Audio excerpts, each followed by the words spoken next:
Another John Young story related to that. He and I we were going out to, we were trying to get back and forth in one day. This was very important. And he also didn't want to come back at night. He wanted to get back to Houston before the sun went down, which was going to be tough.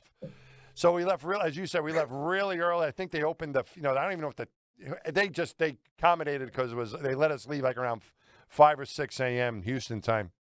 We get to Vegas and we're in a rush. He's like, we got to go. We got to get out there. We weren't rushing, but we didn't want to stay on the ground.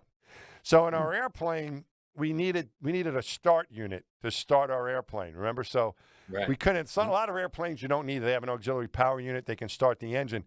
But with the T-38, they needed what they called a huffer. It needed an air start unit that would blow air through the compressor to get the engine started. And we needed one of these things to start. So we land and get our fuel, and no time for like getting a sandwich or anything. We got to go. We got to get back. Next stop is out to Ames, out to California. So like, where's the start? So John's like, where's the start cart? And they're like, well, it's hooked up to that airplane over there. And it was a fancy airplane. This is Vegas.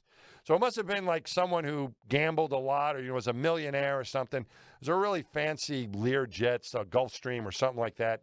It was all fancy. And we're like, well, John's like, we need that thing to go. And he's like, we're not going to, this is one of our customers, one of our high level customers. We're not taking the huffer off that airplane.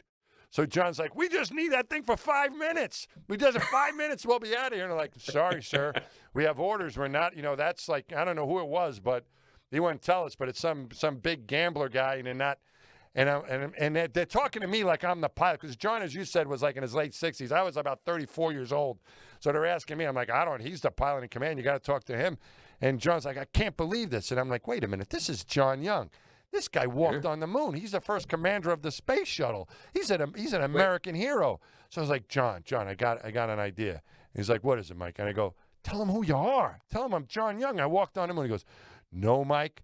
I'm not doing it. We don't do that. And I go, why not? He goes, because it'll just make it worse. Then they can say, we didn't let a guy who walked on the moon out of here.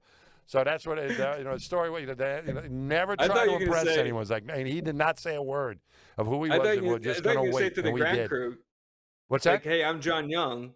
Don't you know who I am? I'm John Young. I walked on the moon, and then the ground crew is going to say, oh yeah, how many times? Yeah, how many times? Yeah, that's right. Yeah.